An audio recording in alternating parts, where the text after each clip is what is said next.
wabarakatuh.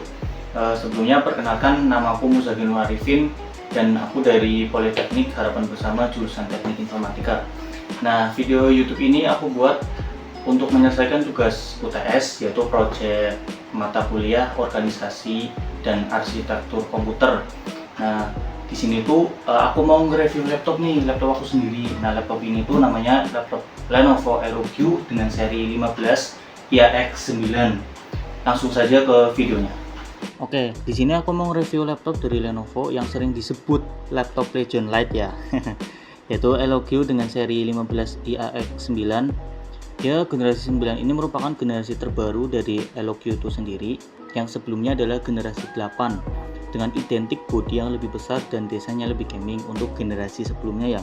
Generasi 9 ini menawarkan desain dengan low profile sehingga cocok juga untuk office work.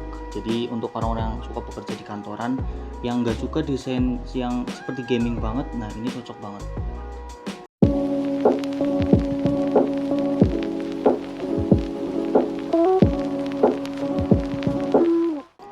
Oke, yang pertama saya akan membahas mengenai desain bodi laptop.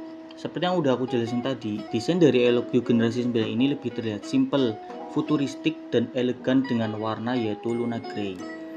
Belakang layar lebih menjorok ke belakang dengan dua engsel pada layar sehingga bisa ditekuk hingga 180 derajat. Desain logo LOQ pada belakang layar juga ditempatkan pada ujung atas seperti Legion. Inilah kenapa Legion ini sering disebut sebagai Legion Light.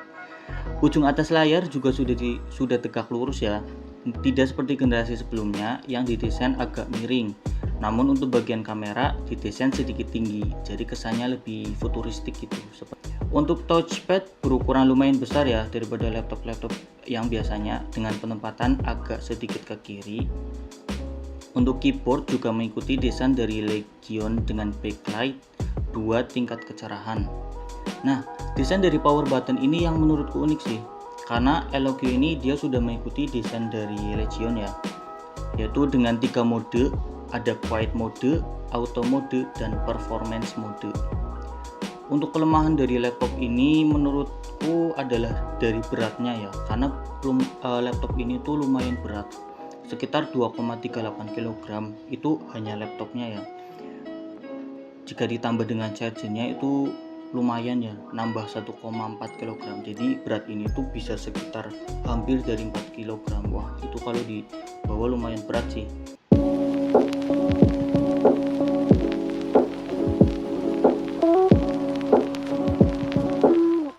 Untuk sebelah kanan import itu ada port USB, mikrofon, Type-C, dan yang gak kalah penting ini yaitu shutter button untuk menjaga privasi kameranya. Pada sebelah kiri ini benar-benar kosong ya, jadi aku juga nggak tahu kenapa desain dari LOQ ini dia untuk sebelah kirinya benar-benar kosong, kan mubazir ya menurutku. Untuk bagian belakang ini ada ventilasi fan di kanan kirinya. Nah, di tengahnya ini ada port charger, 2 USB, 1 HDMI, dan 1 Ethernet atau LAN.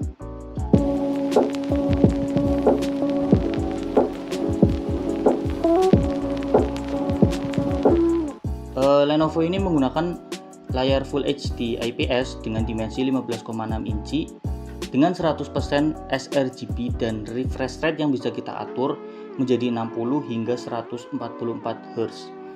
Kecerahan layar juga mencapai 350 nit dengan diberi anti glare sehingga warna layar solid jika dilihat dari sudut pandang manapun.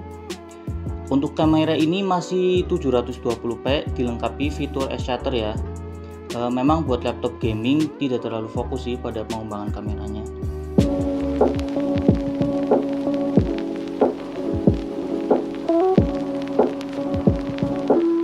Kemudian akan dibahas mengenai prosesornya. Untuk CPU laptop ini sendiri dia menggunakan Intel Core i5 generasi 12HX dengan 12 thread dan 8 cores, dan boost clocknya 4,4 GHz.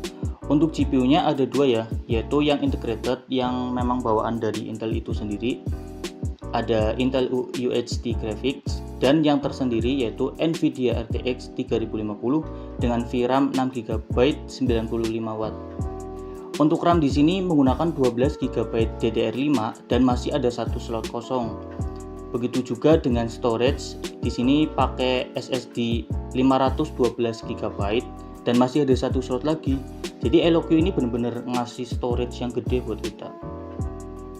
Untuk audio laptop ini menggunakan speaker Nahimic, jadi ngasih kesan yang lebih megah ketika nonton film ataupun bermain game.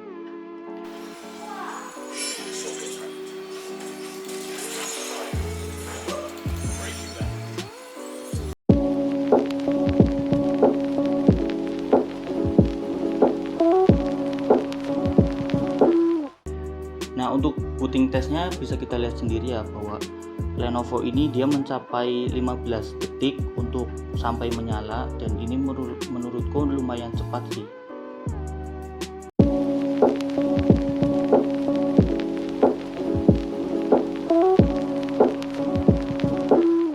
Untuk tes benchmark ini yang pertama saya akan menggunakan Geekbench 6. Untuk tes CPU kita dapat poin 1053 untuk single core dan 5433 untuk multicore. Dan untuk GPU-nya dengan RTX 3050 kita dapat skor 54317. Selanjutnya saya akan mengetes menggunakan 3D Mark dengan game Steel Nomad. Jadi ini game sudah termasuk game AAA ya, dengan settingan rata kanan, jadi benar-benar max banget. Di sini saya cuma dapat rata-rata 12 fps dengan max GPU temperatur 70 derajat Celcius. Jadi untuk laptop ini memang terbilang belum terlalu di kelas level tinggi ya untuk bermain game AAA. Lalu untuk game Night Raid, untuk ngetes GPU integrated kita dapat skor 31.982 dengan max frame rate di 387 fps. Wow, ini lancar banget ya, karena 387 fps ini benar-benar smooth banget sih untuk dilihat. Yang terakhir aku bakal tes pakai benchmark Antutu, kita dapat skor sekitar 900.000. Oh ya, selanjutnya juga akan aku bahas untuk SSD ya. Jadi aku tadi lupa, ini aku akan bahas untuk SSD. Kita dapat kecepatan sekitar 4000 Mbps ya, itu lumayan gede sih.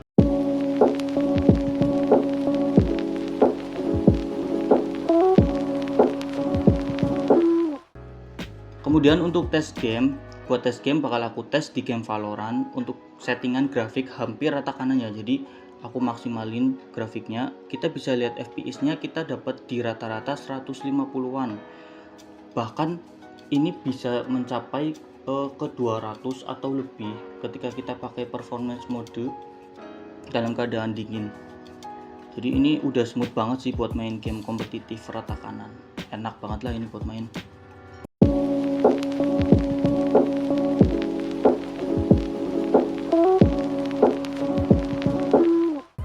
Nah, untuk buat perbandingan aku bakal bandingin dengan laptop Eloquio juga, namun dengan GPU dari Intel. Jadi GPU dari Intel ini dia mengeluarkan GPU sendiri, yaitu bernama Intel Arc A520M. Nah, aku ambil perbandingannya itu dari YouTube-nya Kudetek ya. Dari RTX 3050 ini masih unggul dibanding dengan Arc A52M, baik dari segi rendering maupun dari segi benchmarknya.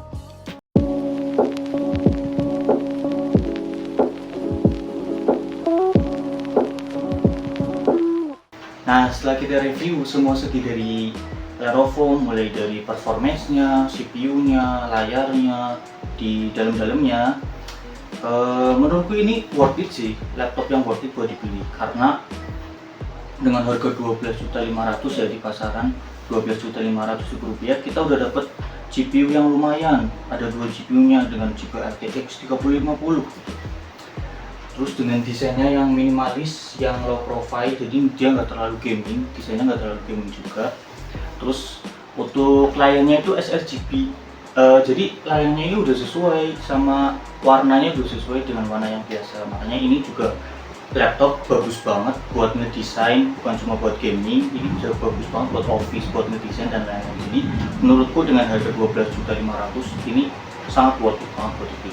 Jadi buat kalian yang mau mending mau pengen beli laptop tapi dengan harga yang nggak terlalu gede, tapi pengen main game juga, pengen main game yang lumayan berat, ini cocok sih buat kalian.